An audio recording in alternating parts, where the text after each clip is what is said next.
Welcome to మన TV Telangana.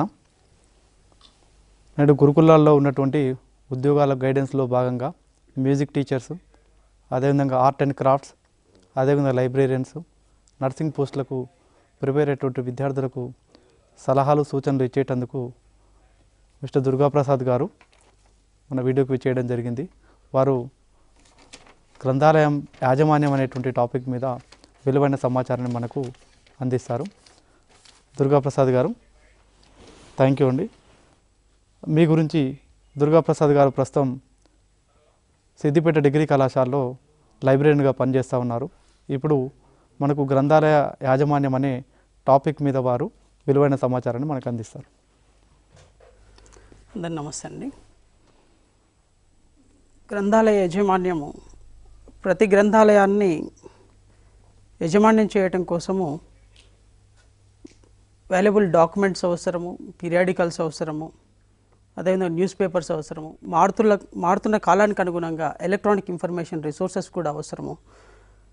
దాంట్లో principles of management గురించి, ఆ తర్వాత థీరీస్, ఆ తర్వాత సిస్టమ్ ఎనాలిసిస్, డిజైను, ఈ విధంగా బుక్ సెలెక్షన్ ఎలా చేయాలి, పీరియాడికల్స్ ఏ విధంగా తెప్పించాలి, గ్రంథాలయాలకు విలువైనటువంటి నూతన సమాచారం ఉన్నట్లయితే చదువర్లు ఎక్కువ నాలెడ్జ్ డెవలప్మెంట్ చేసుకోవటం కోసం అవకాశం ఉంటుంది.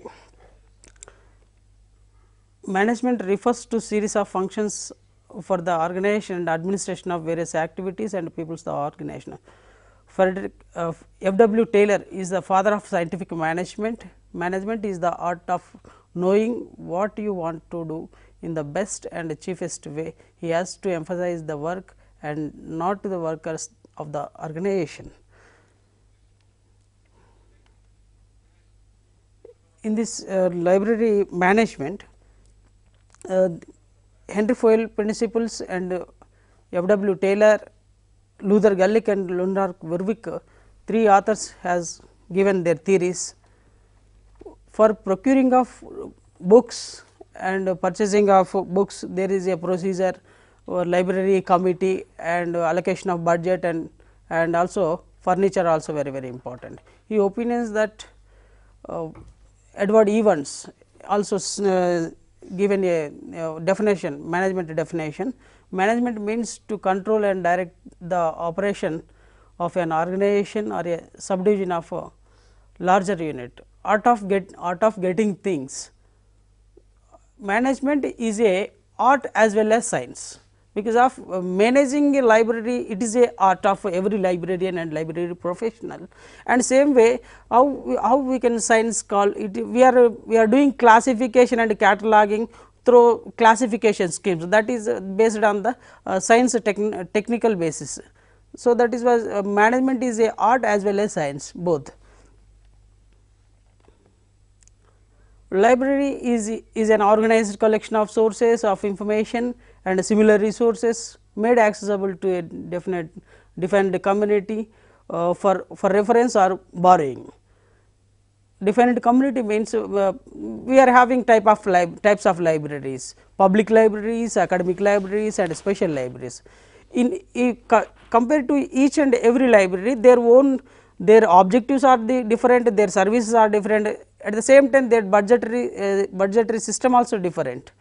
For example, we take special libraries. Special libraries, they are spending lot of amount on only research journals, because of they are doing research and they are discovering innovative things. That is why they are concentrating on scholarly journals, they are purchasing print as well as electronic. Whereas academic libraries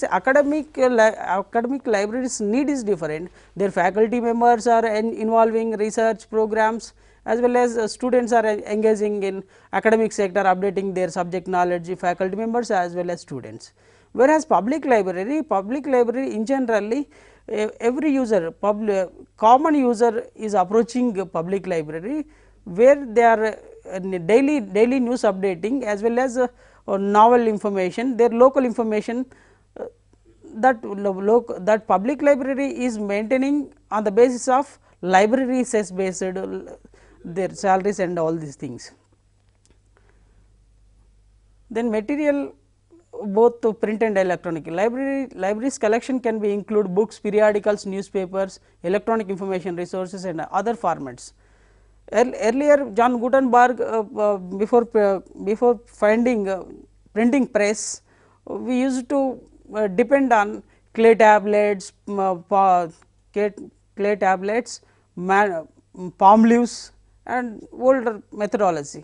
Afterwards John Gutenberg printing press కనిపెట్టిన తర్వాత ఏమైందంటే the book print publishing technology ఎక్కువైపోయింది, పుస్తక సమాచారం ఎక్కువ రావడం జరిగింది. ఆ తర్వాత క్రమంలో ఇప్పుడు 21st సెంచరీలో ఎలక్ట్రానిక్ ఇన్ఫర్మేషన్ రిసోర్సెస్ ఎక్కువగా జనరేట్ అవుతున్నది. అదేవిధంగా ప్రస్తుత కాలంలో ఉన్నటువంటి రీడర్స్ ఆల్ లైబ్రరీస్లో electronic information instant information require చేస్తున్నారు. దానికి అనుగుణంగా కాలాన్ని మారుతున్న దానికి అనుగుణంగా డిజిటల్ లైబ్రరీస్, వర్చువల్ లైబ్రరీస్లో సమాచారం అభివృద్ధి చెందుతున్నది. అది దాంట్లో భాగంగానే national digital library of India, national mission on libraries and national mission on archives. Especially this library, the word library derives from the Latin word. It is a Latin word, liber. Liber means it is a book, whereas Latinized Greek word bibliotheca is origin of the word for the library in German, Russian and the Roman languages. ఇది library అనేటువంటి పదము Latin భాష నుంచి తీసుకోబడ్డటువంటి లిబర్ అనేటువంటి పదము క్రోడీకరించబడింది, దాన్నే book అని అంటున్నాము.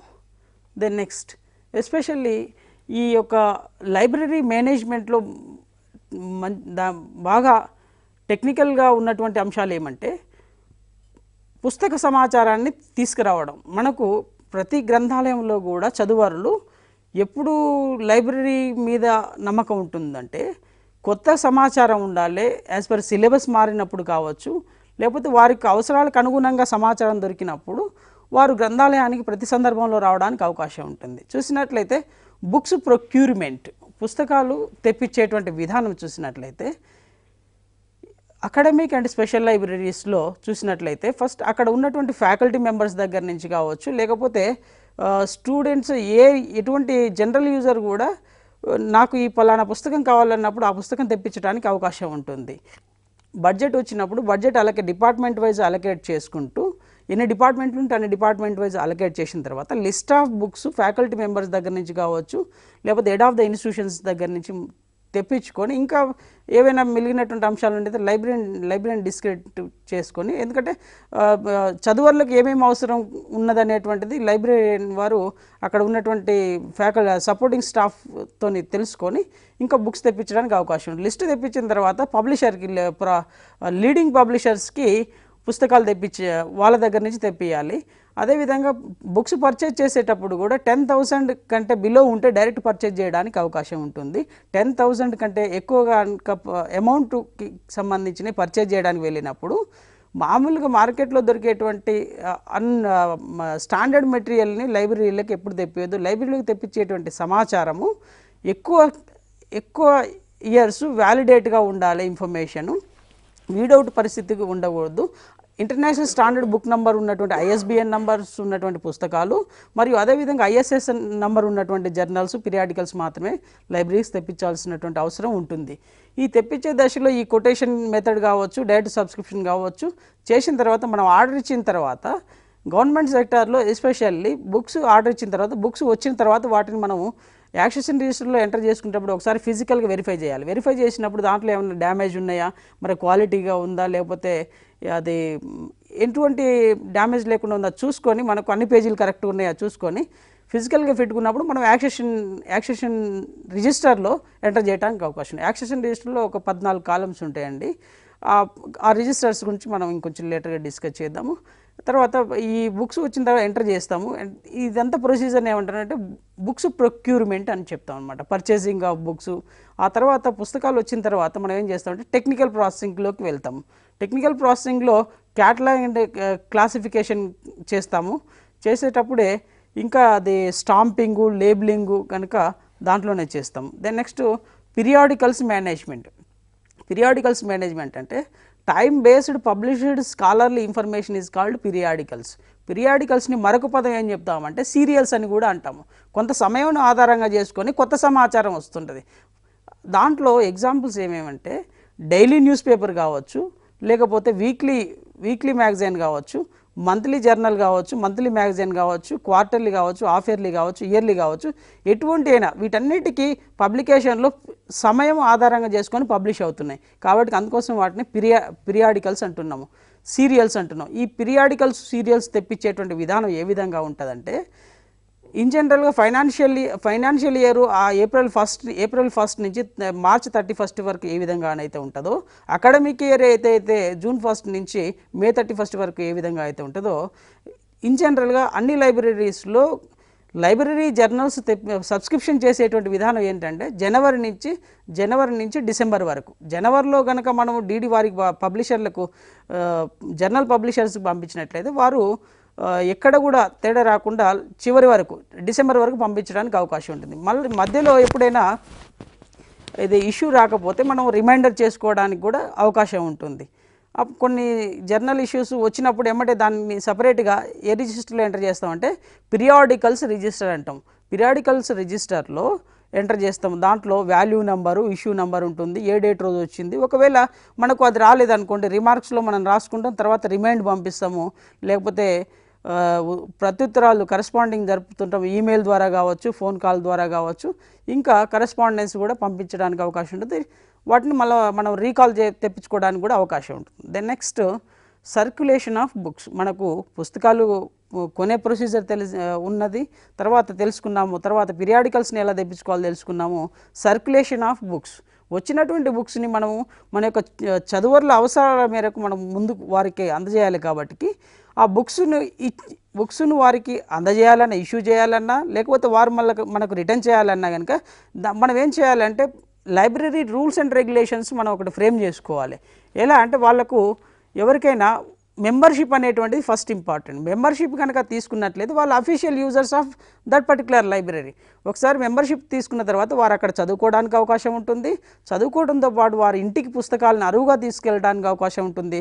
మళ్ళీ కొన్ని రోజుల తర్వాత, కొంత పీరియడ్ తర్వాత, 15 days తర్వాతన, 1 week తర్వాతన మళ్ళీ వాళ్ళు రిటర్న్ తీసుకుంటానికి అవకాశం ఉంటుంది. ఇది చదువరికి మనము వాళ్ళ కోరిక మేరకు, వాళ్ళ అవసరాల మేరకు వాళ్ళ పుస్తకం ఎప్పుడైతే వాళ్ళ ఇంటికి ఇస్తామో, ఈ లోపల వారు ఇవ్వకంటే ముందు ఇంకా ఏదైనా any other user may be requested for that particular book, we have to be recall that particular document. ఇంకొక చదువరికి ఉపయోగపడుతుంది, అవసరం ఉంది, వారు రిక్వెస్ట్ చేసినట్లయితే ఆ పుస్తకాన్ని వెనక్కి తెప్పించుకోవాల్సిన అవసరం ఉంది. దాన్ని రీకాల్ ప్రాసెస్ అంటాం అన్నమాట. ఇది circulation of books. Circulation of books కోసము బుక్స్ సర్క్యులేషన్ రిజిస్టర్స్ ఉంటాయి. దాంట్లో ఇష్యూ రిటర్న్ చూసుకుంటాము. ఇంకెవరైనా పెండింగ్ ఉన్నా కనుక దాని ప్రకారం లిస్ట్ అవుట్ చేసుకుంటాము. ఆ తర్వాత ఇయర్ ఎండ్లో కావచ్చు, లేకపోతే స్టాక్ వెరిఫికేషన్ చేసేటప్పుడు కూడా ఆ యొక్క ఎవరెవరి పేరు మీద ఎన్ని బుక్స్ ఇష్యూ ఉన్నాయి అనేటువంటిది కూడా ఈ రికార్డ్స్ ద్వారా కూడా తెలుసుకోవడానికి అవకాశం ఉంటుంది. మరొక రిజిస్టర్ ఏంటంటే విజిటర్స్ రిజిస్టర్స్. గ్రంథాలయాన్ని సందర్శించేటప్పుడు రోజువారీ ఎంతమంది గ్రంథాలయాన్ని సందర్శించారనేటువంటిది విజిటర్స్ రిజిస్టర్లో చూసి కూడా ప్రతి ఒక్క చదువారి ఆ గేట్ రిజిస్టర్ అంటాం, విజిటర్స్ రిజిస్టర్ అంటాం, దాంట్లో సిగ్నేచర్ చేసేసి చదువుకోవాల్సినటువంటి అవసరం ఉంటుంది. వారు వచ్చేటప్పుడు వెళ్ళేటప్పుడు దాన్ని లాగిన్ లాగౌట్ ప్రొసీజర్ కూడా అంటాము. Library records management. ఎర్లియర్ మనం ఏం చేసామంటే accession register plus periodical register, news paper record register, మరొక రిజిస్టర్ ఉన్నదండి. అదేంటంటే న్యూస్ పేపర్ రికార్డ్ రిజిస్టర్. మన గ్రంథాలయానికి ఒక 10-12 న్యూస్ పేపర్లు తెప్పిస్తున్నాం అనుకోండి. ఆ 10-12 తెప్పించే దశలో పలానా రోజు మనకు పేపర్ వచ్చింది రాలేదంటే ఆ మంత్ రాస్తాము, ఆ డేట్ వైజు దాంట్లో వచ్చిందా రాలేదా, వస్తే టిక్ మార్క్ పెడతాం, లేకపోతే క్రాస్ మార్క్ పెడతాము. దాన్ని బట్టేసేసి మనకు లైబ్రరీకి వారు సప్లై చేశారా లేదా, ఆ రోజు పేపర్ వేసారా లేదా అని తెలుసుకోవచ్చు.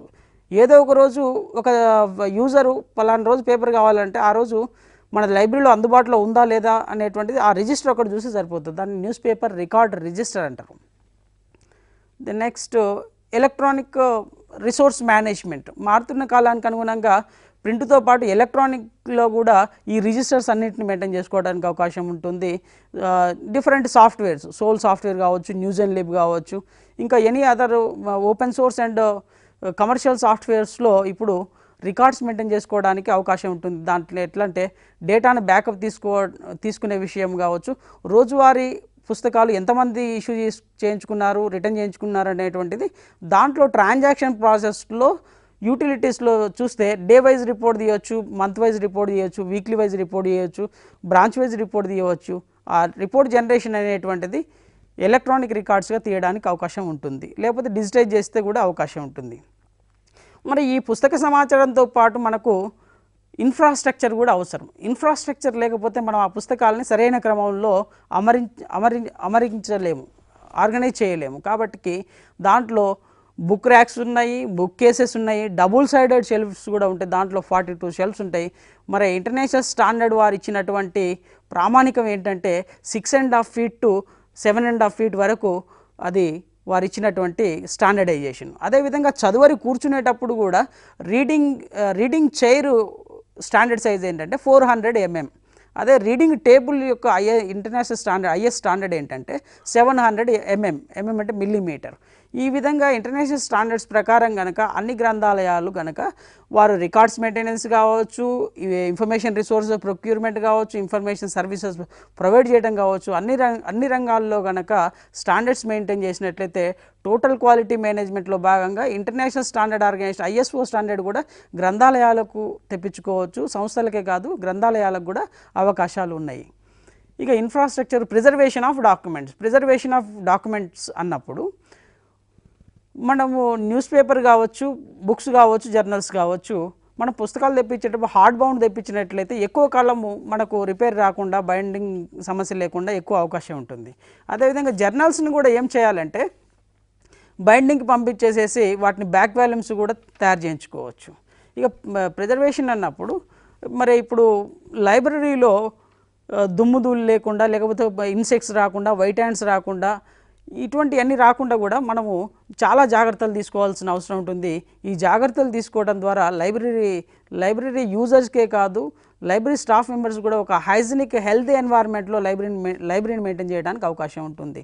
దెన్ నెక్స్ట్ యూజర్ రిపోర్ట్స్ అంటే readers reports. For example user statistics విషయం తీసినప్పుడు మాన్యువల్ రికార్డ్స్ ద్వారా తీసుకోవడం ఒక అంశం ఉన్నది, ఏది ఫ్యాకల్టీ మెంబర్స్ ఒక సైడు, స్టూడెంట్స్ ఒక సైడు, లేకపోతే ఈ విధంగా రిపోర్ట్ జనరేట్ చేయొచ్చు. సాఫ్ట్వేర్లో కూడా యూజర్ స్టాటిస్టిక్స్ అనేటువంటిది కూడా రోజువారీగా తీయవచ్చు, గ్రంథాలయానికి అందవచ్చు. మరొక అంశం ఏంటంటే రీసెంట్గా డిజిటల్ ఇండియాలో భాగంగా బయోమెట్రిక్ విధానం ద్వారా కూడా గ్రంథాలయానికి ఎంతమంది చదువులు వచ్చినటువంటి విధానాన్ని కొన్ని గ్రంథాలయాల్లో ఇప్పటికే ఇంప్లిమెంట్ చేయడం జరిగింది. త్వరలో ఇండియన్ పబ్లిక్ లైబ్రరీ మూవ్మెంట్ ద్వారా కావచ్చు, నేషనల్ నాలెడ్జ్ నెట్వర్క్ ద్వారా కావచ్చు, నేషనల్ డిజిటల్ లైబ్రరీ ద్వారా కావచ్చు, మొత్తం సమాచారాన్ని బయోమెట్రిక్ విధానంలో చదువర్లు ఏ విధంగా చదువుకుంటున్నారు వాళ్ళ యొక్క ఫీడ్బ్యాక్ కూడా ఇవ్వడానికి కూడా ఆన్లైన్లో అవకాశాలు ఉన్నాయి. Then next human resource management, మానవ వనరుల నిర్వహణ. ఏదైనా ఒక గ్రంథాలయము ఒక మంచిగా పనిచేస్తున్నది అని చెప్పాలంటే అందులో ఉన్నటువంటి లైబ్రరీ స్టాఫ్ మెంబర్స్ అందరిది కృషి ఉంటుంది. ఒక లైబ్రరీనే కాదు, deputy librarian, assistant librarian, library assistant, library clerk, ఎవరు may be working in the library department, everybody's effort in getting success in library, that particular library, whether academic or public or special library. The next financial management అన్నప్పుడు మనము ఎటువంటి పుస్తకాలు తెప్పియాలన్నా, journals తెప్పియాలన్నా, library staff salaries, wages ఇవ్వాలన్నా కనుక without financial resources we cannot run effectively, we cannot provide effective services. For example reprographic services, we need reprography machine, Xerox photocopy of service, we need to purchase that particular machine, then we can able to provide photocopy service, reprography service to the users.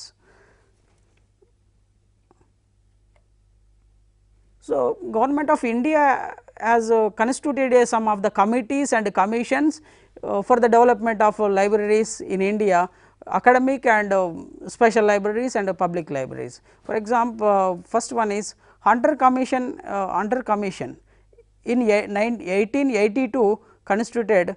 This committee suggested and resolutionized, recommended to establish libraries in each school and each library. Then only users will be improve their reading habits, British అడ్మినిస్ట్రేషన్లో వారు చదువుకు ఏ విధంగా అయితే importance ఇచ్చారో ఎడ్యుకేషన్లో భాగంగా అన్ని విద్యా వ్యవస్థలలో గ్రంథాలయాలు ఉండాలి, వాటిల్లో సమాచారం ఉండాలనేటువంటిది వారు రికమెండ్ చేశారు. మరొకటి ఇండియన్ యూనివర్సిటీ కమిషన్ 1902, ఇప్పుడు ఏదైతే 1956 అనేటువంటిది యూనివర్సిటీ యాక్ట్ ఏదైతే ఉన్నదో అంతకుముందే ఇండియన్ యూనివర్సిటీ యాక్ట్ బ్రిటిష్ భారతదేశంలోనే వారు కొన్ని కమిషన్ వేశారు. అప్పుడు వైస్రాయ్ లార్డ్ కర్జన్ ఆధ్వర్యంలో మరొక కమిషన్ వేశారు, ఇండియన్ యూనివర్సిటీ కమిషను 1902లో వేయడం జరిగింది. వారు ఏం చెప్పారంటే to organise well the academic libraries in the country for the progress and development. ఒక దేశాభివృద్ధి కావచ్చు, ఒక ఉద్యమంలో అనుకున్నటువంటి లక్ష్యాలు సాధించడంలో కావచ్చు, ఇది ఏ ఒక గ్రంథాలయం మీదనే ఆధారపడి ఉంటుందని చెప్పేసి వారు గ్రంథాలయాలపై ఎక్కువగా వారి యొక్క కాన్సన్ట్రేట్ చేస్తూ ఫైనాన్షియల్ రిసోర్సెస్తో పాటు ఈ విధంగా ఉండాలని చెప్పేసి వారి యొక్క రికమెండేషన్ ఇవ్వడం జరిగింది. ఈ కమిషన్ ఏం చెప్పిందంటే అకాడమిక్ లైబ్రరీస్ని ఎక్కువగా ఇంప్రూవ్ చేసినట్లయితే అక్కడ స్కూల్ లైబ్రరీస్లో కావచ్చు, కాలేజ్ లైబ్రరీస్లో కావచ్చు, యూనివర్సిటీ లైబ్రరీస్లో కావచ్చు, విద్యతో పాటు ఇంకా సమాచారాన్ని ఎక్కువ అందిపుచ్చుకొని వారు మన దేశాభివృద్ధి కోసం కావచ్చు, గ్లోబల్ లెవెల్లో కూడా మన యొక్క రీసెర్చ్ స్టాండర్డ్స్ ఉండటానికి అవకాశం ఉంటుందని వారు ఆ రోజుల్లోనే దాదాపుగా 115 సంవత్సరాల క్రితమే వారు ఆలోచన చేసి ఒక కమిటీ వేసేసి వారు ఈ విధంగా ఉండాలని చెప్పేసి సూచించారు. The next another commission, Sadler commission 1917 to 1919 మధ్య వారు కమిషన్కి అధ్యక్షత వహించారు. It is right and proper that the college and university should provide great libraries. మనం ఏదో చదువర్లకు వాళ్ళకు ఏదో ఇప్పుడు ఉన్నటువంటి కళాశాల పరిస్థితి చూస్తుంటే ఎట్లా అంటే ఏదో నామమాత్రంగా ఉన్నాయి తప్పితే సేవలు చేసేటువంటి విధంగా కొన్ని లైబ్రరీస్ లేవు. అన్ని అకాడమిక్ సెక్టార్లో, పబ్లిక్ సెక్టార్లో, స్పెషల్ లైబ్రరీస్లో మంచిగానే ఉన్నది. మరి వేరే లైబ్రరీస్లో అన్ని ఇన్స్టిట్యూషన్లో ప్రైవేట్ అండ్ గవర్నమెంట్ సెక్టార్స్లో అన్నింట్లో కనుక సేవలు పొందించినట్లయితే మన నాలెడ్జ్ సొసైటీగా ముందుకు వెళ్ళడానికి అవకాశం ఉన్నది. మరి ఆ రోజుల్లోనే గ్రేట్ లైబ్రరీస్ ఉండాలని చెప్పారు. నలంద, తక్షశిల, ఇంకా లైబ్రరీస్ చాలా ఉన్నాయి. ఆ సమయంలోనే ఇంపీరియల్ లైబ్రరీగా ఉండడం జరిగినది. రాధాకృష్ణన్ యూనివర్సిటీ ఎడ్యుకేషన్ కమిషన్ 1948లో రాధాకృష్ణన్ ఎడ్యుకేషన్ కమిషన్ వేశారు. వారు కూడా కొన్ని సూచించారు. The libraries are the heart of all the college and university. ఈ కొటేషను చాలా ఎగ్జామినేషన్స్లో వచ్చిందండి. ఈ కొటేషను ఎవరిచ్చారనేటువంటిది అడగడానికి అవకాశం ఉంటుంది. రాధాకృష్ణన్ గారు ఇచ్చారు. సెప్టెంబర్ 5 రోజు మనం ఏదైతే టీచర్స్ డే సెలబ్రేట్ చేసుకుంటామో వారు మరి ఉస్మానియా యూనివర్సిటీ మెయిన్ లైబ్రరీ కూడా వారే ఇనాగ్రేట్ చేశారు. మరి ఒక గ్రంథాలయాలు అనేటువంటిది ఒక అకాడమిక్ ఇన్స్టిట్యూషన్స్కి ఒక హృదయం లాంటిదని చెప్పేసి వారు ఒక కొటేషన్ ఇచ్చారు. Directly so as to regard is research works and indirectly as regard its educational work which derives its life from research, scientific research need of library. యూనివర్సిటీస్లో విద్య అనేటువంటిది అకాడమిక్ పర్పసే కాదు, రీసెర్చ్ చాలా జరుగుతున్నది. ఆ రీసెర్చ్ కోసము సమాచార వనరులు దేశవ్యాప్తంగా ఉన్నటువంటి సమాచార వనరులే కాదు, మరి ఇంటర్నేషనల్గా సైన్స్ అండ్ టెక్నాలజికల్ డెవలప్మెంట్స్ ఏ విధంగా వస్తున్నాయో అవి ఈ యొక్క యూనివర్సిటీస్ కనుక వచ్చినట్లయితే ఫ్యాకల్టీ మెంబర్సు, స్టూడెంట్స్ ఇంకా రీసెర్చ్లో ఎంగేజ్ కావడానికి, బేసిక్ రీసెర్చ్లో, అప్లైడ్ రీసెర్చ్లో ఎంగేజ్ కావడానికి అవకాశం ఉందని చెప్పేసి వారి యొక్క రికమెండేషన్ని రాధాకృష్ణన్ కమిషన్లో వారు రికమెండ్ చేసిన 1948లో. ఆ తర్వాత యూనివర్సిటీ గ్రాంట్స్ కమిషను మరొక కమిటీ 1953లో మరొక కమిషన్ వచ్చింది. It gives regular and other extra grants to libraries for books, periodicals, furniture, building, tools and equipment and the staff of the libraries of the college as well as university libraries.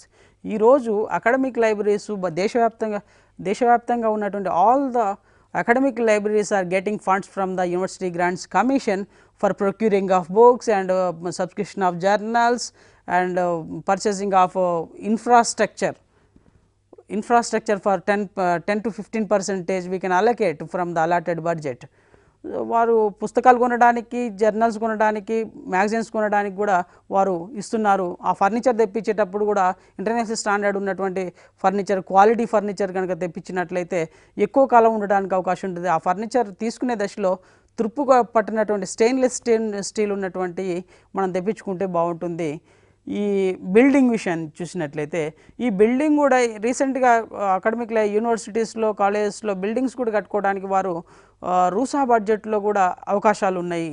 ఆ buildings కట్టేటప్పుడే ఒక విజన్తోని, visionary డాక్యుమెంట్తోని మన యొక్క లైబ్రరీన్స్ కావచ్చు, principles కోఆర్డినేషన్తోని మనం గ్రంథాలయాల యొక్క రూపకల్పన కూడా వారికి తయారు చేసి ఇచ్చినట్లయితే ఈ లైబ్రరీని ఎప్పుడైనా ప్రతి సందర్భంలో కొంత ఎక్స్టెన్షన్ చేసే విధంగా ఉండాలి. మనం 5 laws ఆఫ్ లైబ్రరీ సైన్స్లో 5th law చూసినట్లయితే library is a growing organism అన్నారు. అయితే ఈ గ్రోయింగ్ ఆర్గానిజం అంటే మనకు చదువర్లు పెరుగుతారు, పుస్తక సమాచారం పెరుగుతుంది, పరిశోధన సమాచారం పెరుగుతుంది. అదేవిధంగా సైన్స్ అండ్ టెక్నాలజికల్ డెవలప్మెంట్స్లో చూసినట్లయితే ఎవ్రీ 7 yearsలో, ఎవ్రీ 5 yearsలో ఉన్నటువంటి సమాచారం కంటే డబుల్, త్రిబుల్ డెవలప్మెంట్ వస్తుంది. కాబట్టి ఈ సమాచారం అభివృద్ధి అవుతున్న దశలో ఈ ఉన్నటువంటి గ్రంథాలయాన్ని ఇంకొంచెం ఎక్స్టెన్షన్ చేసే విధంగా కూడా ఉండాలి. ఫర్ ఎగ్జాంపుల్ పబ్లిక్ లైబ్రరీస్ ఇప్పుడు చూసినట్లయితే ఒక పెద్ద రీడింగ్ హాల్ ఉంటున్నాయి, స్టాక్ రూపంలో ఉంటున్నాయి. మరి ఇప్పుడు కొత్తగా ఏర్పడేటువంటి మన తెలంగాణ రాష్ట్రంలో 29వ రాష్ట్రంగా ఏర్పడేటువంటి రాష్ట్రంలో కొత్తగా జిల్లా గ్రంథాలయాల సంస్థలు కూడా ఏర్పాటు చేయడం జరిగింది. మరి ఆ జిల్లా గ్రంథాలయ సంస్థలో కొత్తగా ప్లేస్ అలొకేట్ చేసుకుంటున్నాము. ఆ ప్లేస్ అలొకేట్ చేసుకునేటువంటి దశలో దాంట్లో ఉమెన్ లైబ్రరీస్ కోసం చాలా జిల్లా గ్రంథాలయాలలో ఇంకా ఉమెన్స్ కోసం కూడా ఇంకా ఉమెన్ రీడర్స్ని కూడా ఇంకా ఎంకరేజ్ చేయాల్సిన అవసరం ఉంది. చిల్డ్రన్స్ కోసం కూడా చైల్డ్ నాలెడ్జ్ కూడా ఇంకా మనం ప్రొక్యూర్ చేస్తూ వారిని కూడా ఎంకరేజ్ చేయాల్సినటువంటి అవసరం ఉంది. కాబట్టి ఒక ఇంటర్నెట్ ఫెసిలిటీ కావచ్చు, ఒక డిజిటల్ లైబ్రరీ కావచ్చు, ఉమెన్ సెల్ కావచ్చు, చిల్డ్రన్ సెక్షన్ కావచ్చు, ఇంకా ఎటువంటి అవకాశం ఉంటే అంత ఎక్స్టెండ్ చేయడం కోసము అవకాశం ప్రతి చోట ఉండాలి. ఒకవేళ ఫస్ట్ ఫ్లోర్ కావచ్చు, లేకపోతే గ్రౌండ్ ఫ్లోర్ని ఇంకా ఎక్స్టెండ్ చేసుకోవడం కావచ్చు.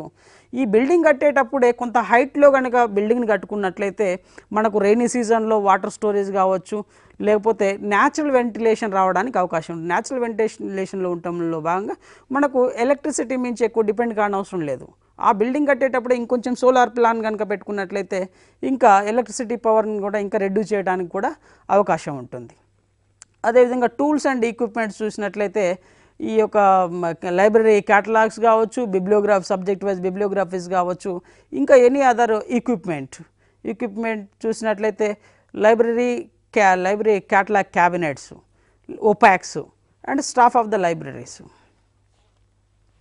ఈ యూనివర్సిటీ గ్రాంట్స్ కమిషన్ ఏం చెప్పిందంటే ఈ విధంగా ది హ్యూమన్ రిసోర్సెస్కి ప్లస్ హ్యూమన్ రిసోర్సెస్తో పాటు ఇన్ఫర్మేషన్ రిసోర్సెస్కి ఫైనాన్షియల్ అసిస్టెన్స్ ఇస్తూ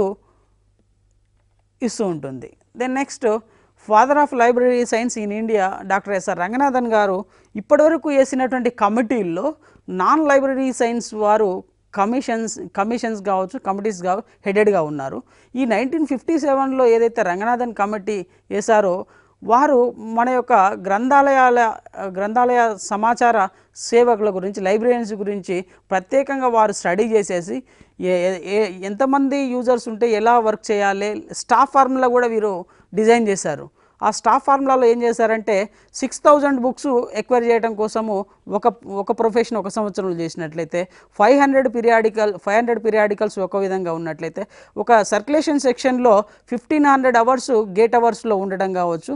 ఒకవేళ రిఫరెన్స్ సెక్షన్లో చూసినట్లయితే రోజువారీగా 50 క్వశ్చన్స్కి రిఫరెన్స్ క్వశ్చన్స్కి ఆన్సర్ చేస్తే సరిపోతుంది. ఈ విధంగా వారు ఒక వ్యక్తి మోయగలిగినటువంటి బరువును మోయగలుగుతాడు, అంతకంటే ఎక్కువ బరువును మోయలేడు.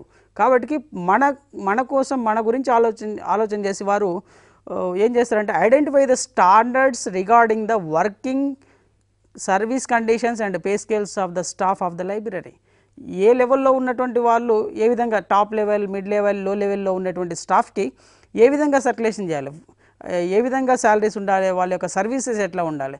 ఒక పోస్ట్లో రిక్రూట్ అయినటువంటి వ్యక్తికి ఇంటర్నల్ ప్రమోషన్ కావచ్చు, లేకపోతే ఎక్స్టర్నల్గా డైరెక్ట్ రిక్రూట్మెంట్ కోసం కావచ్చు, ఏ విధంగా రిక్రూట్ అయినా వారికి ఉండేటువంటి స్టాఫ్ వెల్ఫేర్ ఉన్నటువంటి వర్కింగ్ అవర్స్ కూడా వారు దాంట్లో నమోదు చేయడం జరిగింది వారి కమిటీలో. బుక్ సెలెక్షన్స్లో కావచ్చు, పీరియాడికల్స్లో కావచ్చు, సర్వీస్ ప్రొవైడ్ చేయడంలో కావచ్చు, సర్క్యులేషన్ సెక్షన్లో కావచ్చు, ఈ విధంగా స్టాఫ్ ఫార్ములాను వారు ఒకటి తయారు చేయడం జరిగింది. దెన్ నెక్స్ట్ అడ్వైజరీ కమిటీ, సలహా సంఘం ఒకటి కేపీ సిన్హా అధ్యక్షతన వేయడం జరిగింది. ఈ యొక్క కమిటీ ప్యూర్లీ అకాడమిక్ లైబ్రరీస్ కోసం మాత్రమే వేయడం జరిగింది. ఇంతకుముందు రంగనాథన్ కమిటీ చూసినాము, దాంట్లో పబ్లిక్ లైబ్రరీ వెల్ఫేర్ చూశారు వారు, అకాడమిక్ లైబ్రరీ వెల్ఫేర్ చూశారు, స్పెషల్ లైబ్రరీ వెల్ఫేర్ చూశారు. ఇక్కడ advisory committee purely this committee established to give recommendations on academic libraries only. KP Sinha ఈ కమిటీకి హెడెడ్గా ఉన్నారు. Financial support to the all academic libraries. The next another committee DS Kothari commission కూడా 1964లో వేయడం జరిగినది. చాలా very important committee it is. చాలా ఎగ్జామినేషన్స్లో రావడం జరిగింది, జేఎల్లో, డిఎల్లో, నెట్, సెట్, కేవీఎస్, ఎన్విఎస్ లాంటి పరీక్షల్లో ఈ కమిటీల మించి చాలా వరకు ప్రశ్నలు రావడానికి అవకాశం ఉంటుంది. మన గురుకుల స్కూల్ అండ్ కాలేజ్ లైబ్రరీస్లో కూడా ఈ కమిటీల మించి ఎక్కువ ఫోకస్ చేయడానికి అవకాశం ఉంటుంది. కొఠారి కమిషన్ ఏం చెప్పిందంటే ఇండియన్ ఎడ్యుకేషన్ కమిషన్ అన్నారు దీన్నే. కొఠారి అధ్యక్షతను వహిస్తే ఇండియన్ ఎడ్యుకేషన్ కమిషన్ 1964లో వారు కమిటీ వేస్తే 66లో వారి యొక్క రిపోర్ట్ని సబ్మిట్ చేశారు. వారి యొక్క రికమెండేషన్ ఏంటంటే a library should provide facilities and services. గ్రంథాలయానికి వచ్చేటువంటి చదువర్లకు మనం సదుపాయం చూపించాలి. వారు వచ్చినప్పుడు కనీసం కూర్చోడానికి చైర్స్ ఉండాలి, చదువుకోవడానికి రీడింగ్ టేబుల్స్ ఉండాలి, కనీస అవసరాలైనటువంటి ఇంకా నీటి వసతి కావచ్చు, విద్యుత్ వసతి ఎక్కడైతే అవసరం ఉంటుందో ఆ ఫెసిలిటీస్ని సర్వీసెస్ని ఇవ్వాలని చెప్పేసి వారు సూచించారు. ఇప్పుడు మన పబ్లిక్ లైబ్రరీస్లో ఇంకా చాలా ఇంప్రూవ్మెంట్ కావాల్సినటువంటి అవసరం ఉంది. అకాడమిక్ లైబ్రరీస్లో కూడా అదేవిధంగా ఇంప్రూవ్మెంట్ కావాల్సిన అవసరం ఉంటుంది. మోడర్న్గా ఏదైతే యూజర్స్ ఎక్స్పెక్ట్ చేస్తారో ఆ విధంగా ఫెసిలిటీస్ కనుక ప్రొవైడ్ చేసినట్లయితే చదువర్లు గ్రంథాలయానికి చాలా సంతోషంగా వచ్చి ఎక్కువ సమాచారాన్ని తీసుకొని వెళ్ళడానికి అవకాశం ఉంటుంది. Then next levels of management.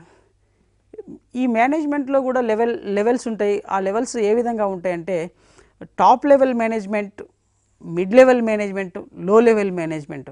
ఒక గ్రంథాలయం ఒక సక్సెస్ రేట్లో ఉందంటే ఒక గ్రంథపాలకుడు తీసుకునేటువంటి మంచి నిర్ణయాలతో పాటు అతని యొక్క టీమ్ మెంబర్స్, లైబ్రరీలో ఉండేటువంటి ఆల్ లైబ్రరీ స్టాఫ్ కృషితోనే ఒక లైబ్రరీ సక్సెస్ పాత్లో వెళ్తున్నది. దాంట్లో టాప్ లెవెల్ మేనేజ్మెంట్లో ఉన్నటువంటి వారు డైరెక్టర్స్ కావచ్చు, చైర్మన్స్ కావచ్చు, చీఫ్ లైబ్రరీయన్స్ కావచ్చు, వీరు నిర్ణయం తీసుకునేటువంటి అధికారం ఉంటుంది. ఆ దశలో టాప్ లెవెల్ మేనేజ్మెంట్లో డెసిషన్ మేకింగ్ ప్రాసెస్ జరుగుతుంది. ఫర్ ఎగ్జాంపుల్ ఈ దశలో చూసినట్లయితే లో లెవెల్ స్టాఫ్ వారు నిర్ణయం తీసుకోవడానికి అవకాశం ఉండదు. అక్కడ ఒక లైబ్రరీ కమిటీలో కూర్చున్నప్పుడు ఆ గ్రంథాలయ అవసరాలు వారు అక్కడ కమిటీలో రిప్రజెంట్ చేస్తారు. ఆ కమిటీలో రిప్రజెంట్ చేసినటువంటి అంశాలకు ఆధారంగా నిర్ణయాలు జరుగుతాయి. ఈ విధంగా టాప్ లెవెల్ మేనేజ్మెంట్లో ఈ యొక్క డెసిషన్ మేకింగ్ ప్రాసెస్ జరుగుతుంది. దెన్ నెక్స్ట్ సెకండ్ లెవెల్ ఏంటంటే మిడ్ లెవెల్ మేనేజ్మెంట్. ఈ మిడ్ లెవెల్ మేనేజ్మెంట్ ఏంటంటే ఇక్కడ ట్రాన్సాక్షన్ ప్రాసెస్కి అక్కడ డెసిషన్ మేకింగ్ ప్రాసెస్కి మధ్యవర్తిగా పనిచేస్తుంది. ఈ మిడ్ లెవెల్ మేనేజ్మెంట్లో ఏంటంటే మేనేజ్మెంట్ ఇన్ఫర్మేషన్ సిస్టమ్ జరుగుతున్నది. మనకు ఎంతమంది చదువులు ఉన్నారు, ఏమేమి అవసరాలు ఉన్నాయి, ఈ సమాచారం ఉంటేనే ఈ సమాచారం ద్వారా మనం హయ్యర్ అథారిటీస్కి ఇవ్వడానికి అవకాశం ఉంటుంది. ఈ సమాచారాన్ని కంప్యూటేషనల్గా కావచ్చు, మాన్యువల్గా కావచ్చు, కొంత సమాచారం ఉన్నట్లయితే ఆ సమాచారం ఆధారంగా మనం ఎటువంటి నిర్ణయాలు తీసుకోవాలనేటువంటిది అవకాశం ఉంటుంది. For example honourable chief minister of Telangana KCR గారు ఏం చేశారంటే ఆగస్టు 19, 2014 రోజు వారు ఒక సర్వేని కండక్ట్ చేశారు. అంటే రాష్ట్రంలో ఉన్నటువంటి పరిస్థితులు, అంటే వారి యొక్క ఆర్థిక పరిస్థితి కావచ్చు, ఇండస్ట్రియల్ పరిస్థితి కావచ్చు, ఇంకా పశు సంపద కావచ్చు, ఏ విధంగా ఉన్నటువంటి పరిస్థితులు చూసిన తర్వాత వారిది కొంత సమాచారం వచ్చింది. ఆ రోజు కొంత డేటా వచ్చింది, తర్వాత సమాచారం రూపంలో వచ్చింది. ఆ సమాచారాన్ని ఆధారంగా చేసుకొని వారు ఏ పథకాలు ఇనిషియేట్ చేస్తే బాగుంటుంది అనేటువంటిది చేసేసి ఇప్పుడు వేరే పథకాలు తీసుకొని రావడం జరిగింది. అదేవిధంగా ఈ మేనేజ్మెంట్ ఇన్ఫర్మేషన్ సిస్టంలో ఫర్ ఎగ్జాంపుల్ మన దగ్గర యూజర్స్ సమాచారం ఉంటుంది, వాళ్ళ యొక్క అవసరాల సమాచారం ఉంటుంది. దాని ప్రకారము బుక్స్ను ప్రొక్యూర్ చేయడంలో కావచ్చు, జర్నల్స్ను ప్రొక్యూర్ చేయడంలో కావచ్చు, ఇంకా మన డిమాండ్స్ ఏదైతే ఉంటాయో ఆ డిమాండ్స్ని మనము లైబ్రరీ కమిటీలో రిప్రజెంట్ చేయడానికి అవకాశం ఉంటుంది. ఇది మిడ్ లెవెల్ మేనేజ్మెంట్లో ఉండేటువంటి వారు డెప్యూటీ లైబ్రరీన్ ఉంటారు, లేకపోతే అసిస్టెంట్ డైరెక్టర్లు ఉంటారు, లేకపోతే అసిస్టెంట్ లైబ్రరీయన్స్ ఉంటారు. వీరు ఈ సమాచారాన్ని మన హైయర్ అథారిటీస్కి సమాచారం అందజేస్తుంటారు. అదేవిధంగా లోయర్ లెవెల్ స్టాఫ్తో higher level staff, low level staff మేనేజ్మెంట్తోని టాప్ లెవెల్ మేనేజ్మెంట్తో ఉన్నటువంటి 2 లెవెల్లో ఉన్నటువంటి వారితో కోఆర్డినేట్ చేసుకుంటూ సమాచారము ఎక్కడికి సమస్యలు లేకుండా మన గ్రంథాలయాన్ని ఎఫెక్టివ్గా మేనేజ్ చేయడానికి కోసము ఈ సందర్భంలో ఈ స్థాయిలో జరుగుతుంది. దెన్ నెక్స్ట్ లో లెవెల్ మేనేజ్మెంట్. లో లెవెల్ మేనేజ్మెంట్ని మరొక మేనేజ్మెంట్ ఏమంటామంటే ఆపరేషనల్ లెవెల్ మేనేజ్మెంట్ అంటాం. ఆపరేషనల్ లెవెల్ అంటే clerical management. For example transaction process, circulation process మొత్తం ఇక్కడ జరుగుతుంది. బుక్స్ ఇష్యూ రిటర్న్ ప్రాసెస్ కావచ్చు, చెక్ ఇన్ చెక్అవుట్స్ కావచ్చు, ఇదంతా ప్రాసెస్ ఇక్కడనే జరుగుతుంది. RFID టెక్నాలజీలో బుక్ డ్రాప్ సిస్టమ్ కావచ్చు, ఇంకా బార్కోడ్ సిస్టంలో కావచ్చు, ఇక్కడ ట్రాన్సాక్షన్ ప్రాసెస్ జరుగుతుంది. ఇక్కడ కూడా వీరి దగ్గర నుంచి కూడా సమాచారము తీసుకొని మిడ్ లెవెల్ వారు తీసుకొని టాప్ లెవెల్కి ఇవ్వడానికి అవకాశం ఉంటుంది. ఫర్ ఎగ్జాంపుల్ న్యూ సిలబస్ మన గ్రంథాలయాల్లో ఓల్డ్ సిలబస్ పుస్తకాలు ఉన్నాయి అనుకుందాం. ఉన్నట్లయితే మరి ఇప్పుడు సిలబస్ ఏదైనా మారినట్లయితే ఆ సిలబస్ మారినటువంటి అవసరాలకు అనుగుణంగా కొత్త పుస్తకాలు తెప్పించాల్సిన అవసరం ఉంటుంది. మరి అదేవిధంగా ఇంటర్నెట్ని కూడా అందిపుచ్చుకొని వారికి సమాచారం ఇవ్వడానికి అవకాశం ఉంటుంది. మరి ఈ టాప్ లెవెల్లో, మిడ్ లెవెల్లో, లో లెవెల్లో అందరితో సహకారం తీసుకోవాల్సిన అవసరం ఉంటుంది. ఎందుకంటే ఒక్కొక్క లెవెల్లో ఎవరి హైరార్కీ వారికి ఉంటుంది, కానీ హైరార్కీలో ఒక టీం లెక్క అందరూ కృషి చేసినట్లయితే ఆ టీం ఈ యొక్క లైబ్రరీ మేనేజ్మెంట్ సక్సెస్ కావడానికి అవకాశం ఉంటుంది. ఈ లెవెల్స్ ఆఫ్ మేనేజ్మెంట్లో ఇక మరొక అంశం ఏంటంటే డాక్టర్ ఎస్ఆర్ రంగనాథన్ గారు ఏం చెప్పారంటే librarianship is a noble profession. A librarian derives his joy in seeing the dawn of joy in the face of the readers helped by him to find the right books at the right time. మనము ఏ చదువురికైనా కనుక మనం సరైన సమయంలో సరైన పుస్తక సమాచారం కనుక ఇచ్చినట్లయితే వారు ఎంత సంతోషంగా ఉంటారంటే అంత సంతోషంగా ఉంటారు. ఆ విధంగా వారు ఒక కొటేషన్ని ఇవ్వడం జరిగింది. It is Nobel profession. We have to enjoy by providing the library services to the needed users.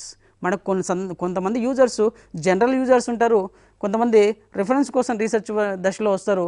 ఎటువంటి యూజర్స్కైనా మనం కొన్ని సందర్భాల్లో ఓరియంటేషన్ ఆఫ్ ఫ్రెష్మెన్ కావచ్చు, యూజర్ ఎడ్యుకేషన్ కానీ తెలియజేయాలి. ఏ గ్రంథాలయాన్ని ఎలా ఉపయోగించుకోవాలనేటువంటిది వారికి తెలియజేయాలి. ఇన్ఫర్మేషన్ లిటరసీ ప్రోగ్రామ్ కావచ్చు, యూజర్ ఎడ్యుకేషన్ ప్రోగ్రామ్ కావచ్చు, వారికి ఒకసారి కనుక తెలియజేసినట్లయితే వారంతటా వారు సమాచారాన్ని తీసుకోవడానికి అవకాశం ఉంటుంది.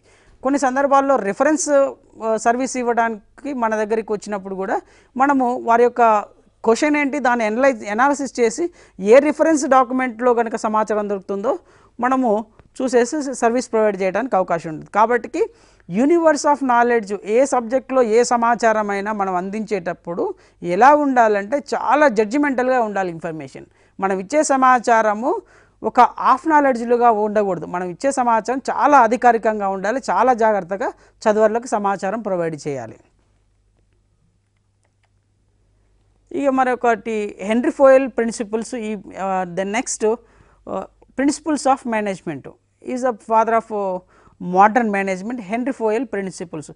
ఏదైనా ఒక సంస్థ ఒక మంచిగా విజయదశలో సక్సెస్ రేట్లో వెళ్ళాలంటే వారు ఈ యొక్క 14 సూత్రాలని ఇవ్వడం జరిగింది. అవేంటంటే 14 ప్రిన్సిపల్స్. 14 హెన్రీ ఫోయల్ 14 ప్రిన్సిపల్స్ అన్న మోడర్న్ మేనేజ్మెంట్ అన్న ఒకటే. వీరు 1841 నుంచి 1925 మధ్య వారి యొక్క పీరియడ్ ఉన్నది. ఈ 14 సూత్రాలు ఏదైతే ఉన్నదో ఈ 14 సూత్రాలు కనుక ఫాలో అయితే చాలు ఈ ఏరియా నుంచి ఖచ్చితంగా 1 or 2 బిట్స్ రావడానికి అవకాశం ఉంటుంది.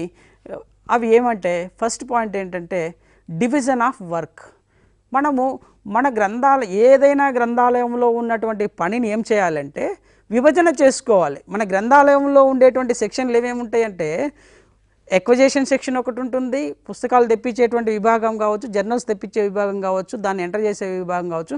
ఎక్విజేషన్ సెక్షన్ ఒక విభాగం ఉంటుంది, తర్వాత పీరియాడికల్ సెక్షన్ మరొక విభాగం ఉంటుంది, తర్వాత సర్క్యులేషన్ డిపార్ట్మెంట్ ఒకటి ఉంటుంది, థీసిస్ సెక్షన్ ఒకటి ఉంటుంది, రిఫరెన్స్ సెక్షన్ ఒకటి ఉంటుంది. ఈ విధంగా ఎన్నో ఇంటర్నెట్ సెక్షన్, డిజిటల్ లైబ్రరీ, ఇన్ని రకాల విభాగాలు ఉన్నాయి. ఇన్ని విభాగాల్లో ఒక లైబ్రరీను లేకపోతే సపోర్టింగ్ స్టాఫ్, కొంతమంది అవైలబుల్ స్టాఫ్తో సర్వీసెస్ ప్రొవైడ్ చేయడం సాధ్యం కాదు. ప్రతి ఎంతమంది యూజర్స్కి ఎంతమంది స్టాఫ్ మెంబర్స్ ఉండాలనేది కూడా అకాడమిక్ లైబ్రరీస్లో వారు సూచించడం జరిగింది. అవేమంటే ఫస్ట్ ఈ విధంగా పనిని విభజన చేసుకున్నట్లయితే సేవ మంచిగా చేయవచ్చు, మనం చేసేటువంటి వర్క్ కూడా ఎఫెక్టివ్గా ఉంటుంది, ఒక క్వాలిటీగా ఉంటుంది, క్వాలిటీ ఆఫ్ ఇన్ఫర్మేషన్ సర్వీసెస్ మన యూజర్స్కి ప్రొవైడ్ చేయవచ్చు. That is division of work. Once we have to divide all the works related to the particular section. ప్రతి డిపార్ట్మెంట్ కూడా మళ్ళీ ఆ డిపార్ట్మెంట్ సంబంధించినటువంటి హెడ్, టీమ్ లీడర్ కావచ్చు, లేకపోతే incharge of that particular department ఉంటారు. మెయిన్ లైబ్రరీ, సెంట్రల్ లైబ్రరీ ఉంటుంది, తర్వాత డిపార్ట్మెంటల్ లైబ్రరీస్ ఉంటాయి. ఆ డిపార్ట్మెంటల్ లైబ్రరీస్ కూడా ఎవరో ఒకరు ఇన్ఛార్జ్ ఉంటారు, వారు దానికి ఆన్సర్ చేయవలసినటువంటి అవసరం ఉంటుంది. దెన్ నెక్స్ట్ అథారిటీ, అధికారం విషయం చూసినప్పుడు ప్రతి సందర్భంలో ఎవరి దశలో వారి యొక్క అధికారం ఉంటుంది. హైరార్కీ చూసినట్లయితే మేనేజ్మెంట్లో, అడ్మినిస్ట్రేషన్లో లైబ్రరీను ఇన్స్టిట్యూషన్ మొత్తానికి ఏదైనా ఒక ఇన్స్టిట్యూషన్ చూసినట్లయితే ఒక ప్రిన్సిపల్, లేకపోతే ఒక డైరెక్టరు, లేకపోతే ఒక గ్రంథాలయ సంస్థ చైర్మన్ కావచ్చు, ఇట్లా ఒక వైస్ ఛాన్సలర్ కావచ్చు. ఈ విధంగా ఎగ్జిక్యూటివ్ లెవెల్లో కమిటీస్ వాళ్ళు చూసినట్లయితే, ఆ తర్వాత లైబ్రరీ కమిటీస్కి లైబ్రరీను ఒక సెక్రటరీగా లేకపోతే కన్వీనర్గా ఆ కమిటీకి హెడెడ్గా ఉంటారు. ఆ కమిటీకి హెడెడ్గా ఉంటే ఈ యొక్క లైబ్రరీను సెక్రటరీగా ఉంటారు, కన్వీనర్గా ఉంటారు. ఆ తర్వాత సీనియర్ స్టాఫ్ మెంబర్స్ లైబ్రరీ కమిటీలో మెంబర్స్గా ఉంటారు. అయితే ఇక్కడ అథారిటేటివ్ పర్సన్ ఎవరంటే లైబ్రరీలో లైబ్రరీయన్ అథారిటేటివ్ పర్సన్.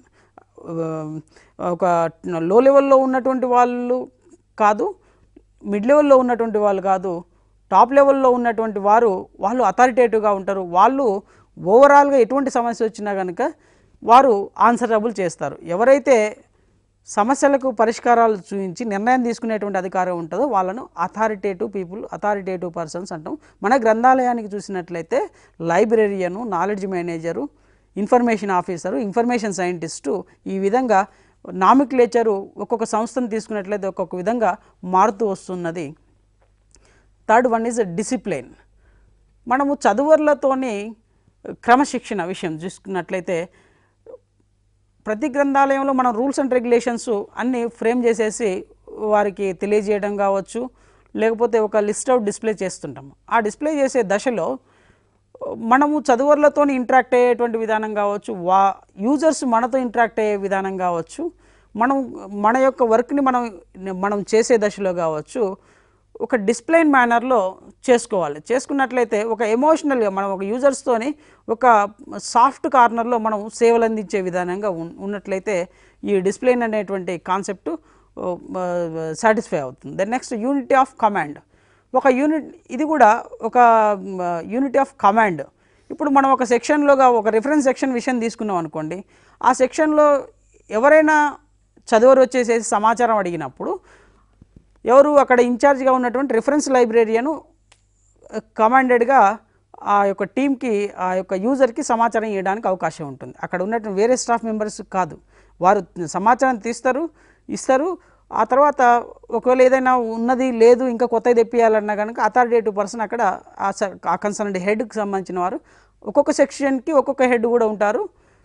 ఆ యూనిటీ ఆఫ్ కమాండ్ అవుతుంది. Then next unity of direction. మనము ఈ డైరెక్షన్ దిశానిర్దేశం విషయం, యూనిట్ ఆఫ్ డైరెక్షన్ అంటే దిశానిర్దేశము ఎప్పుడు మనము ఒక డైరెక్షన్లోకి వెళ్తామంటే మనం ముందు ఏం చేస్తామంటే మన లైబ్రరీ కమిటీ ఉంటుంది. ఫస్ట్ మొట్టమొదటిగా లైబ్రరీ కమిటీ ఏం చేస్తుందంటే కొన్ని సమస్యల కోసం కొన్ని సూచనలు, రెజల్యూషన్స్ తీసుకుంటుంది.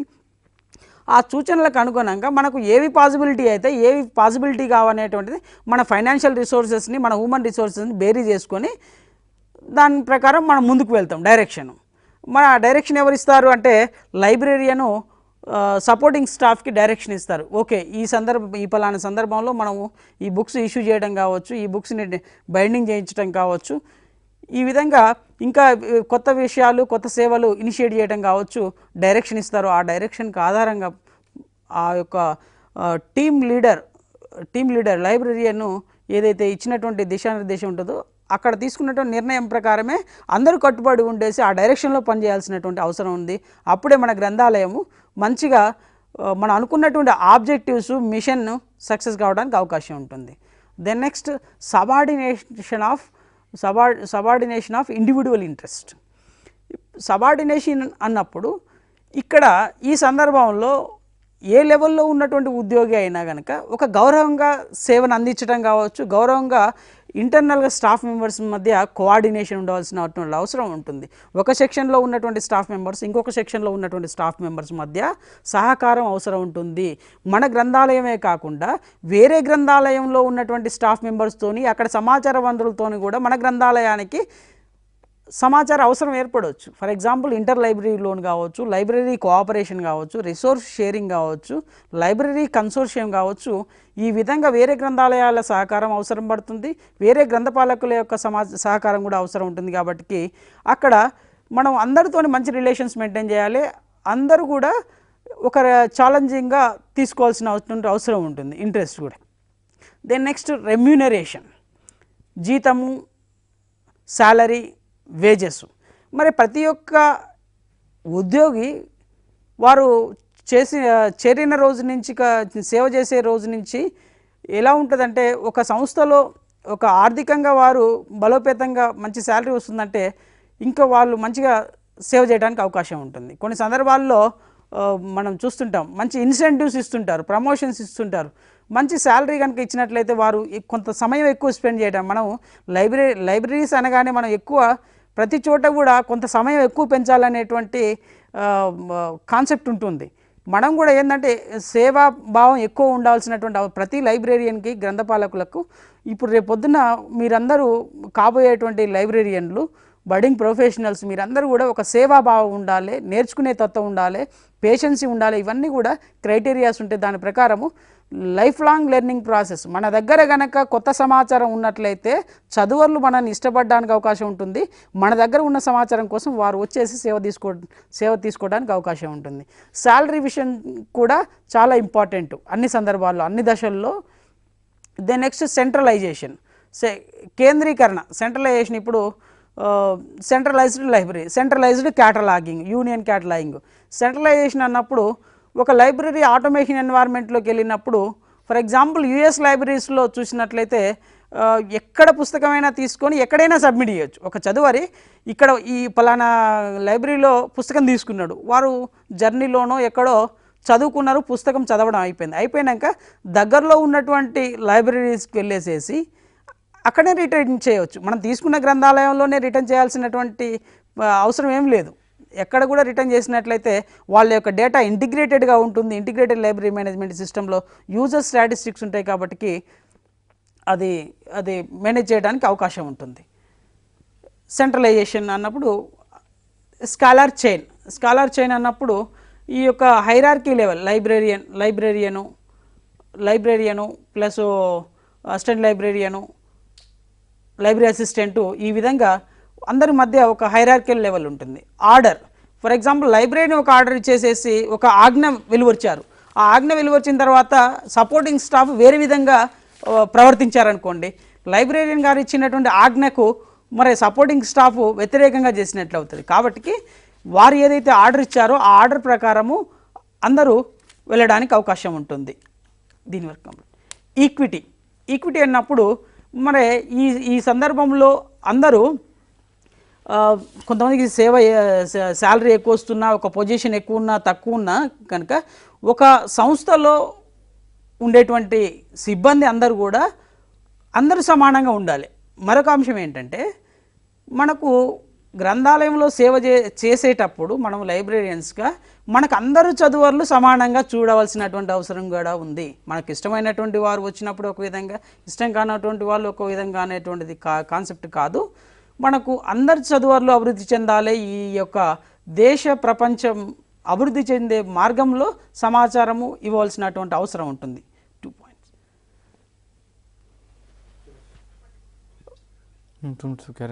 స్టెబిలిటీ ఆఫ్ టెన్యూర్ అంటే ఎంతకాలము, tenure means it is a period.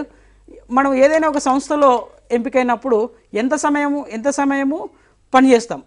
ఇప్పుడు ఎంఎన్సీ కంపెనీస్లో చూస్తాం బాండ్ రాయాలి అని అంటారు. ఇప్పుడు మనకు మంచి జీతం వచ్చిందనుకోండి వేరే కాడికి వెళ్ళడానికి అవకాశం ఉంటుంది. అదే మనం పనిచేసేటువంటి సంస్థలోనే కనుక మంచి శాలరీ కనుక ఉన్నట్లయితే, మంచి వెల్ఫేర్ ఉన్నట్లయితే, మంచి రెసిడెన్స్ ఉన్నట్లయితే, మంచి ప్రమోషన్స్ ఉన్నట్లయితే ఎక్కువ కాలం పనిచేయడానికి అవకాశం ఉంటుంది. దాన్ని బేస్ చేసుకొని ఈ స్టెబిలిటీ ఆఫ్ టెన్యూర్ అనేటువంటిది వారు వివరించడం జరిగింది. ఇనిషియేటివ్ అన్నప్పుడు కొత్త ఆవిష్కరణలు కావచ్చు, కొత్త పద్ధతులు కావచ్చు, కొత్తగా తీసుకురావాలంటే, ఫర్ ఎగ్జాంపుల్ ట్రెడిషనల్ లైబ్రరీ ఉంది. ట్రెడిషనల్ లైబ్రరీలో ఉన్నటువంటి విధానాన్ని ఆటోమేషన్ ఎన్వైర్న్మెంట్ తీసుకెళ్లాలంటే కొత్త విధానము, లేకపోతే RFID టెక్నాలజీ ఉంది. ఇదంతా stability of tenure. Then next last point in Henri law 14 principle, esprit de corps. మరి దేశ రక్షణలో డిఫెన్స్ ఆర్మీ వాళ్ళు, నేవీ వాళ్ళు ఏ విధంగానైతే దేశ రక్షణలో పనిచేస్తారో, మన లైబ్రరీలో కూడా పనిచేసేటప్పుడు మన team members, library staff members అందరూ కూడా లైబ్రరీని మేనేజ్ చేసే దశలో అందరి సహకారం ఒక టీమ్ స్పిరిట్ లెక్క ఉండాలి. లైబ్రరీని ఇచ్చేటువంటి ఆర్డర్స్కి మరి అందరూ టీంలో ఉన్నటువంటి వాళ్ళు ఒక రెస్పాన్సిబుల్గా సర్వీస్ చేయడంలో కనుక వెళ్ళినట్లయితే ఈ యొక్క ఎస్ప్రిట్ డి కార్ప్స్ అనేటువంటిది టీమ్ స్పిరిట్గా సక్సెస్ వేలో వెళ్తుంది. ఈ విధంగా హెన్రీ ఫోయల్ గారు కనుక ఫాదర్ ఆఫ్ మోడర్న్ మేనేజ్మెంట్ ఇచ్చినటువంటి 14 నియమాలు కనుక మంచిగా పాటించినట్లయితే ఈ యొక్క లైబ్రరీ మేనేజ్మెంట్ ప్రిన్సిపల్స్ ఏ గ్రంథాలయానికైనా వర్తిస్తున్నాయి, ఏ సంస్థలకైనా వర్తిస్తుంది. ఒక లైబ్రరీస్కి కాదు, ప్రతి సంస్థకు కూడా, ప్రభుత్వ కార్యాలయాలు, ప్రైవేట్ కార్యాలయాలు, కార్పొరేట్ కార్యాలయాలు అన్నింటికి కూడా ఈ యొక్క హెన్రీ ఫోయల్ 14 ప్రిన్సిపల్స్ వర్తిస్తున్నాయని చెప్పేసి వారు వివరించారు. व्यवहार करें जिस प्रकार उन लोगों को ठोस ना पहुंचे। जी।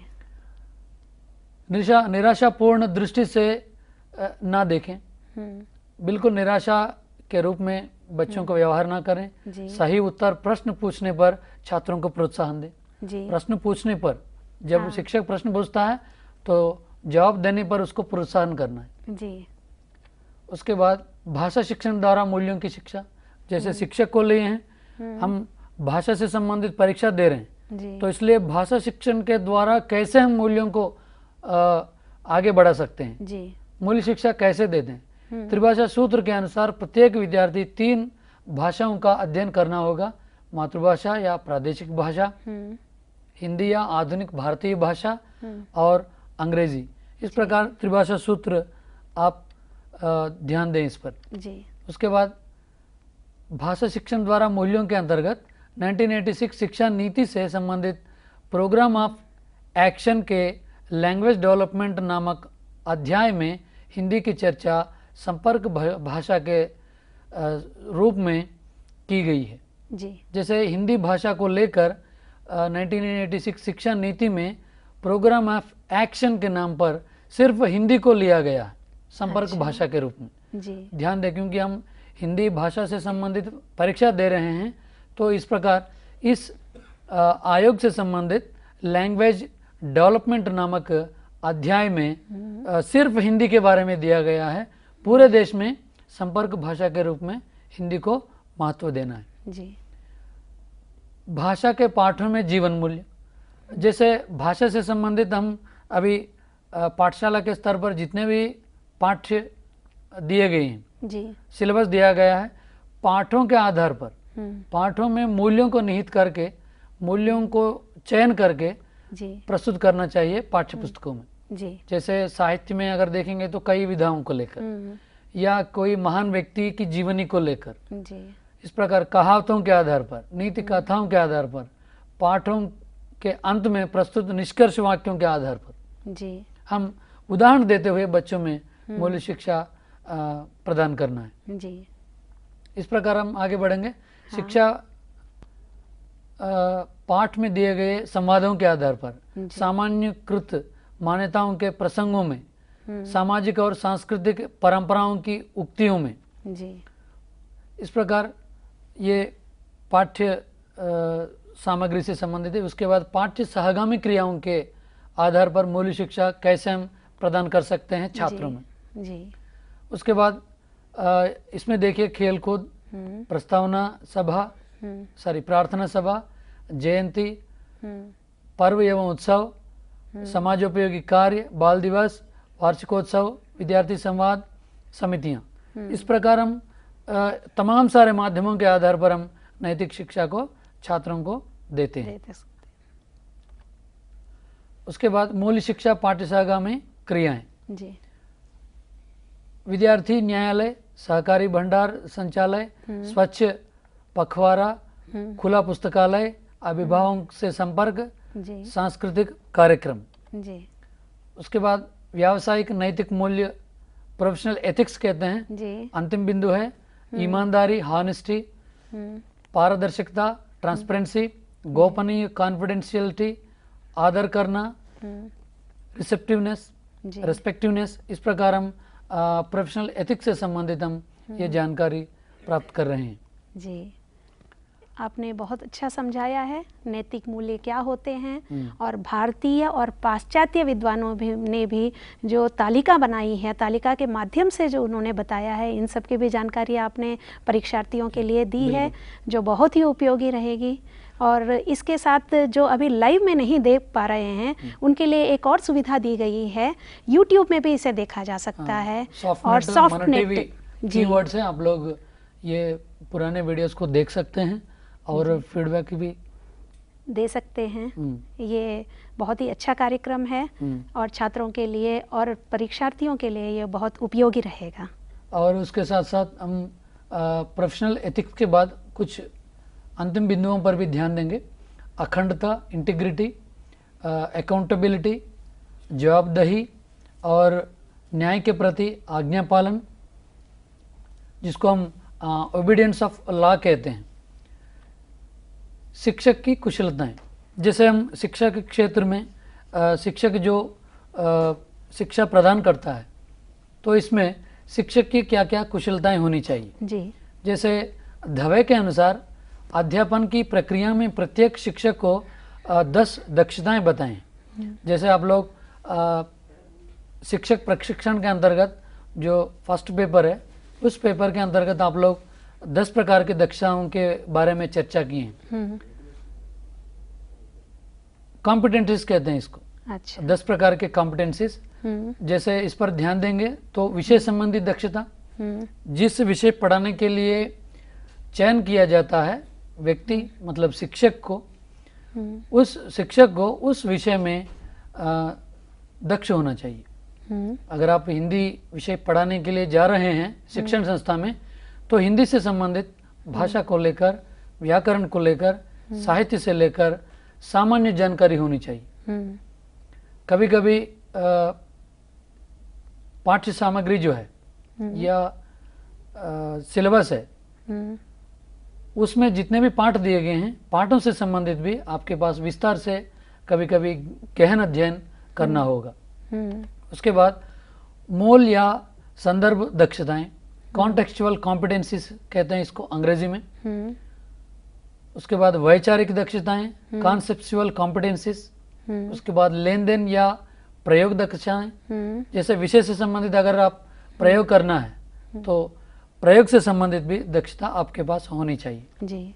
उसके बाद मूल्यांकन दक्षताएं, मूल्यांकन करने के लिए जैसे पाठ पढ़ाएं, आप उस पाठ से संबंधित मूल्यांकन करना है, मतलब किस स्तर तक छात्र शिक्षा प्राप्त की है, विषय ग्रहण किया, जी। तो उसको हम जांचने के लिए मूल्यांकन करना पड़ता है।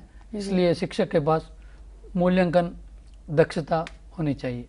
उसके बाद शिक्षण सीखने सामग्री दक्षताएं, जैसे शिक्षा प्रदान कर रहे हैं हम शिक्षण संस्था में, तो सामग्री से संबंधित भी दक्षता मतलब स्किल, कुशलता आपके पास होनी चाहिए। जी। आपके पास अगर सामग्री बनाना या सामग्री छात्रों के सामने प्रस्तुत करने की दक्षता नहीं है तो आपकी कक्षा जो है असफल होगी। जी। आपका पाठ जो है असफल होगा। जी। उसके बाद शिक्षेतर गतिविधियां दक्षताएं, मतलब शिक्षा से संबंधित ही नहीं है, शिक्षा से इतर गतिविधियों के संदर्भ में भी आपके पास ज्ञान होनी चाहिए। जी। प्रबंध दक्षताएं, हम्म, उसके बाद विद्यार्थियों के माता पिता से मिलकर काम करने का दक्षताएं, जैसे छात्र में कमी है, किसी विषय ग्रहण करने में कठिनता महसूस कर रहा है, तो माता पिता से हम बात करेंगे। माता पिता मतलब अभिभावक कहेंगे जी, और शिक्षक, ये दोनों मिलकर छात्रों की जो समस्या है उसको दूर करने के लिए आगे बढ़ेंगे। अंतिम बिंदु है समाज तथा अन्य संस्थाओं से मिलकर काम करने की दक्षता। इस प्रकार शिक्षक की जो दक्षताएं हैं ये बिल्कुल ध्यान देना ही होगा। आप लोग 10 दक्षताओं पर ध्यान देकर उसको पढ़ते हुए आगे बढ़ना ही होगा। जी, जैसा कि सब जानते हैं, शिक्षक ऐसा माध्यम है जिस माध्यम से समाज में एक छात्र को अच्छे कुशल नागरिक के रूप में अगर सामने लाना हो तो मात्र शिक्षक ही ऐसा व्यक्ति होता है जो अपने समाज में अच्छे व्यक्ति को सामने ला सकता है। तो इस तरह आपने अच्छे शब्दों में ये सब बताया है हमें। पहले तो नैतिक शिक्षा क्या होती है और इसमें एक छात्र के क्या नैतिक शिक्षा के संबंध में क्या क्या बिंदुएं हैं, और उसके बाद फिर शिक्षक की क्या कुशलताएं हैं, शिक्षक को क्या क्या करना चाहिए इस संबंध में। तो जिस तरह से वे शिक्षक छात्र को किस तरह से मोटिवेट करें और उनको नैतिक शिक्षा दें, इन सब के बारे में आपने बहुत ही अच्छी तरह से बताया है, जो परीक्षार्थियों के लिए बहुत ही उपयोगी सिद्ध होगा। तो इसके अलावा आप लोग आयोगों के बारे में और कुछ अन्य चीज़ों के बारे में ध्यान देते हुए आगे बढ़िए। यह कार्यक्रम यहाँ समाप्त हो गया। अगले कार्यक्रम में फिर पुनः मिलेंगे। नमस्कार।